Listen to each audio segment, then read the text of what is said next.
Datang di channel Penerus Pejuang, sebuah channel untuk mengartikulasikan pemikiran dan sikap yang berlandaskan nilai-nilai demokrasi, keadilan, dan kebebasan yang bertanggung jawab. Oke, kali ini saya akan menyambung lagi tentang hal-hal seputar polemik dan isu dugaan ijazah palsu mantan Presiden Republik Indonesia ke-7 Insinyur Haji Joko Widodo. Kali ini saya akan menyambung dengan konten-konten saya yang kemarin-kemarin, yaitu tentang dalih-dalih ilmiah, dalih-dalih riset yang selalu diklaim oleh para penuduh itu seolah-olah mereka sedang melakukan kajian, sedang melakukan riset ilmiah terkait dengan ijazah Joko Widodo. Padahal sebetulnya itu hal yang biasa saja. Sebetulnya itu hal lucu-lucuan saja bagi kami yang sudah tahu tentang trik-trik mereka. Sebetulnya cuman bagi awam kadang-kadang masih banyak yang percaya bahwa mereka memang benar-benar melakukan suatu riset, suatu kajian ilmiah dengan bumbu bahasa yang muluk-muluk seperti itu. Sebenarnya itu hal sederhana yang hanya untuk membodohi publik saja. Ini juga banyak kita temui dari dalih-dalih yang mereka sampaikan di publik, misalkan seperti di foto ijazah Jokowi, di mana mereka selalu mengulang-ulang hal yang sama, bahwa stempelnya berada di bawah foto. Itu artinya bahwa ijazah tersebut memang sebuah rekayasa, bahwa ijazah yang lama lalu ditutup dengan suatu foto yang baru. Padahal dengan kasat mata pun kita bisa melihat bahwa stempelnya sebenarnya ada di atas foto. Nanti kapan-kapan kita akan sambung mengenai hal itu. Untuk kali ini saya akan mengupas sedikit tentang kelucuan-kelucuan oleh orang-orang yang mengaku sebagai pakar dan ahli itu. Kali ini saya akan menyoroti apa yang dulu pernah disampaikan oleh Roy Suryo, bahwa dia memperbandingkan ijazah Jokowi dengan ijazah beberapa temannya, dan dia mengatakan bahwa itu tidak identik. Padahal setelah saya amati secara cermat, ya tidak ada bedanya ijazah yang diduga ijazah Jokowi itu dan ijazah teman-temannya seperti itu. Jadi di sini saya tidak perlu mencari-cari sumber yang bisa saya pelajari dari sana untuk menggugurkan omongan Roy Suryo, tapi cukup dengan videonya Roy Suryo sendiri, dan juga ada video lain yang nanti bisa saya ambil untuk saya perbandingkan secara sederhana saja, tidak perlu muluk-muluk. Untuk itu kita awali dengan pemutaran video di mana Roy Suryo mengklaim bahwa ijazah Jokowi tidak identik dengan beberapa ijazah tamannya seperti itu. Mari kita ikuti videonya.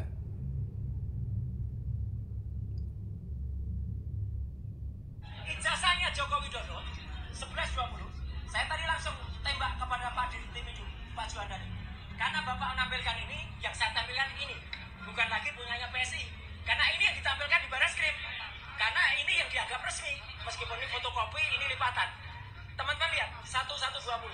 Saya menggunakan 3 ijazah pembanding, dan saya transparan, terbuka. Tidak ditutup-tutupi ijazahnya yang mana. Itu tadi saya tantang, saya challenge. Jadi kalau Barreskrim, Pak Juandani senyum tadi, tolong tampilkan nomor ijazahnya. Ini nomor ijazahnya, 1115 milik Fronojiwo. Saya berani tampilkan ijazahnya untuk pembanding. Jadi kalau Pak Fronojiwo, tadi bahkan dikatakan, berani nggak kalau nanti Pak Fronojiwo dihadirkan? Sangat berani, ya. 1115 Fronojiwo, kecuali yang ini. Nah tadi ketika yang ini nggak mau ditampilkan, nggak mungkin, karena beliau sudah meninggal. Ya, ini Pak Hari Mulyono almarhum, 1116. Ya, ini perhatikan ijazahnya. Kemudian juga Mbak Sri Murtiningsih 1117. Apa yang penting bagi 3 ijazah ini, teman-teman semua? Sebentar, saya buka dulu 1117 ya. Nah, 1117 saya buka.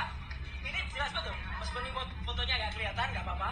Tapi yang penting adalah nomor ijazahnya dan karakter ijazahnya. Sekarang komparasinya. Nah, ini yang paling penting. Teman-teman semua, lihat pada gambar ini. Di sini kelihatan betul. Ini ijazah milik Joko Widodo yang di atas, ijazah Hari Mulyono, Fronojiwo, dan Sri Murtiningsih. Apa yang bisa teman-teman lihat? Perhatikan saja di sini. Nah, ini nanti kita screenshot ya. Nanti kita screenshot, akan saya tunjukkan. Sri Murtiningsih, huruf A-nya masuk. Ijazah milik 1115 11 Pronojiwo, huruf A-nya juga masuk. Saya ngepotong ijazahnya Minahari Mulyono, huruf A-nya juga. Ijazah milik Joko Widodo 1120, huruf A-nya dalam bahasa Jawa mencotot. Mencotot itu artinya keluar. Jadi tidak identik. Catat saja, ijazahnya Joko Widodo mencotot, ya. Mencotot itu keluar, artinya tidak identik. Saya waktu melihat video itu saya cukup tertawa, seperti melihat tontonan, seperti melihat tontonan apa ya, bakul-bakul jamu yang suka beratraksi di pasar-pasar itu. Jadi tidak ada nilai ilmiahnya bagi kami seperti itu. Dan nanti akan saya tunjukkan bahwa mereka pada hakikatnya memang suka menyembunyikan fakta. Jadi mereka akan mencari hal-hal yang bisa memperkuat atau memperkuat dalih-dalih mereka, atau mereka mencari pembenaran, bukan mencari suatu kebenaran. Kenapa dalam kasus ini, dalam aspek ini, mereka memang mencari titik-titik ijazah teman dari Jokowi yang sekiranya punya perbedaan dengan punya Jokowi, tapi mereka nggak mau mencari yang lainnya yang punya kesamaan dengan ijazah Jokowi. Dan saya menemukan bahwa ada juga ijazah teman Jokowi yang identik dengan punya Jokowi, tidak seperti yang disampaikan Roy Suryo, tapi mereka kan nggak mau seperti itu. Ini kasusnya mirip dengan si Rismond memang mencari skripsi yang sekiranya lembar pengesahannya itu pakai ketik manual, karena klaim dia di tahun 85 itu belum ada komputer, padahal sebenarnya di lembar pengesahan Jokowi itu tidak pakai komputer, melainkan pakai jasa percetakan, pakai mesin cetak seperti itu. Jadi dia memburu skripsi yang lembar pengesahannya pakai mesin ketik manual, dan dia juga memburu skripsi yang lembar pengesahannya komplit tanda tangannya. Padahal itu juga blunder, waktu dia di perpustakaan Fakultas Hukum justru dia menemukan skripsi yang benar-benar lembar pengesahannya tidak ada tanda tangan dosen sama sekali. Itu blunder-blundernya. Sekarang saya tampilkan video dari teman Jokowi lainnya yang nanti juga akan saya screenshot dan akan saya jadikan pembanding dari punyanya Jokowi.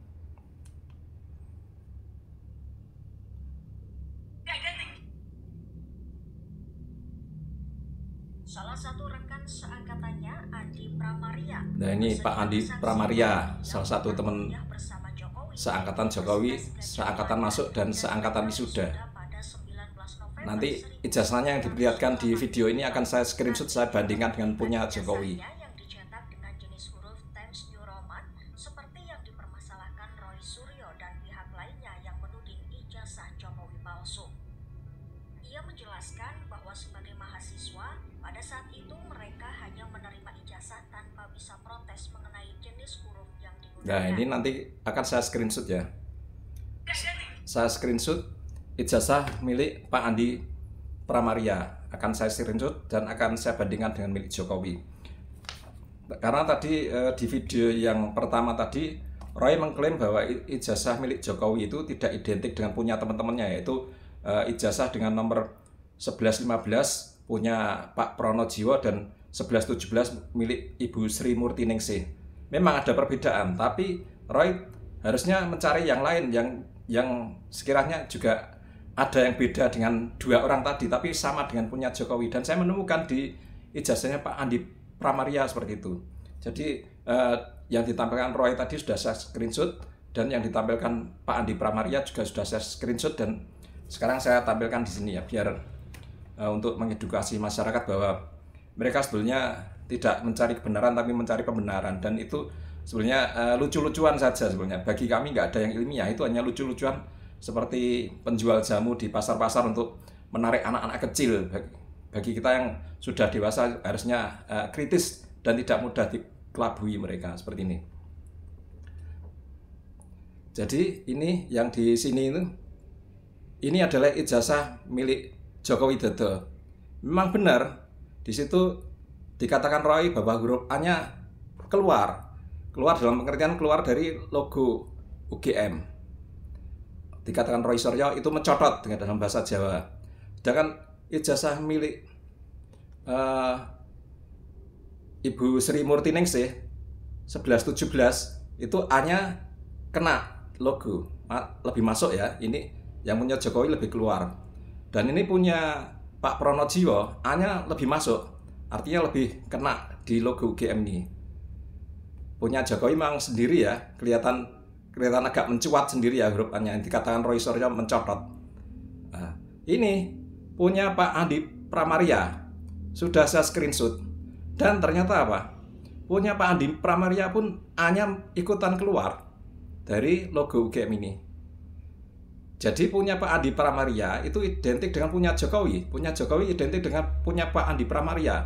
Sama-sama huruf A-nya juga agak keluar dari logo UGM. Ya, terlihat. Ini punya Pak Andi Pramaria, ini punya Joko Widodo. A-nya sama-sama keluar dari logo UGM, mencotot dari bahasa Roy Suryo. Artinya apa? Punya Pak Jokowi dan Pak Andi Pramaria identik seperti itu, walaupun punya dua orang ini agak berbeda dengan dua orang ini. Itu pun ada penjelasannya. Kenapa bisa begitu? Ya karena mereka ijazah itu memang pada tahun 85 dicetak dengan press, dengan percetakan. Jadi pembuatan percetakan sistem press itu memang untuk meletakkan plat-platnya itu memang tidak bisa presisi. Mungkin kemungkinan besar seperti yang saya perkirakan bahwa sekian banyak ijazah itu tidak dibikin dalam waktu bersamaan, tapi dibagi dalam beberapa batch atau beberapa seksi. Jadi mungkin kemungkinan besar bahwa ijazah milik Bu Sri Murtiningsih dengan Pak Pronojiwo ini terdapat dalam batch yang sama. Sedangkan ijazah Jokowi dengan Pak Andi Pramaria itu batch yang lain lagi. Jadi seperti itu, ada semacam pengelompokan pembuatan. Jadi tidak sekaligus sekian puluh atau sekian ratus bikin sekaligus di press dalam mesin cetak, tapi ada batch, ada gelombang seperti itu. Ada gelombang 1, gelombang 2, batch 1, batch 2 seperti itu. Itu yang saya perkirakan seperti itu. Jadi memang wajar aja nanti kalau misalkan kalau Roy mau membuktikan harusnya pakai 67. Kan kemarin waktu reuni kehutanan itu kan disampaikan bahwa angkatan 1980 itu yang datang di reuni kan sekitar 67 orang. Artinya itu mungkin ya, angkatan 1980 yang masih terdeteksi dan masih hidup ya. Mungkin dari 67 itu coba semua dikumpulkan nanti diperiksa. Saya yakin pasti ada pengelompokan seperti itu, ada grup-grup model-model ijazah seperti itu, ada yang A-nya masuk, ada yang A-nya mencuat, itu pasti ada pengelompokan seperti itu, dan itu memang prosesnya dibuat tidak bersamaan. Dan kita analogikan percetakan itu ibaratnya kayak pembuatan kaos di sablon itu pasti dari sekian banyak kaos yang dibikin misalnya kaos seragam, itu pasti nyablonnya nanti itu pasti tidak persis sama. Misalnya gambar letak koordinatnya di kaos itu pasti tidak sama, walaupun cuma geser beberapa mili, itu pasti tidak sama karena ya manual, campur tangan manusia, bukan computerized seperti itu. Tidak presisi per milinya itu enggak seperti itu. Itu penjelasan simpelnya. Jadi masyarakat kami harap tidak mudah dibodohi oleh para pakar-pakar yang mengaku ahli-ahli itu. Padahal sebenarnya itu yang mudah yang bisa dijelaskan seperti itu. Jadi dengan ini saya harapkan masyarakat untuk lebih kritis terhadap apa yang disampaikan oleh para pakar-pakar yang lucu-lucu itu. Tidak mudah termakan oleh framing mereka, tidak mudah termakan oleh hoax yang diciptakan mereka, apalagi fitnah-fitnah yang diciptakan oleh mereka seperti itu ya. Jadi ini untuk bangsa kita ke depan, bahwa apapun alasannya, misalkan alasan politik sekalipun, itu kita harus mengutamakan keadaban. Jangan sampai hanya gara-gara alasan politik terus kita ingin membunuh karakter lawan dengan segala cara seperti itu, antara lain dengan mencari-cari kesalahan yang tidak perlu seperti itu. Oke, untuk kali ini mungkin saya cukupkan di sini dulu videonya. Nanti akan kita sambung dengan kelucuan-kelucuan dalih-dalih argumen-argumen yang sok ilmiah, sok kajian ilmiah, sok riset ilmiah seperti itu dari para pakar-pakar yang lucu-lucu itu. Sebenarnya mudah saja kita bantah, kita gugurkan dalil-dalil mereka yang lucu-lucu itu. Oke, kali ini saya cukupkan sekian. Nanti kita sambung dengan hal-hal yang lainnya lagi di waktu yang kesempatan. Mohon maaf bila ada kekurangan dalam penyampaian saya. Memang saya tidak, sebenarnya ini hanya mengulang apa yang telah saya tulis di akun media sosial saya yang lain, cuman ini dalam bentuk visualisasi, dan memang saya tidak menggunakan peralatan apapun, hanya yang ada di sekitar saya saja, memakai peralatan yang sederhana, tidak muluk-muluk seperti mereka, seperti itu ya. Jadi sebenarnya dengan apa saja pun sudah cukup untuk membantah mereka, untuk menggugurkan dalil tuduhan mereka yang sok ilmiah, sok akademis seperti itu. Terima kasih atas perhatiannya. Salam merdeka.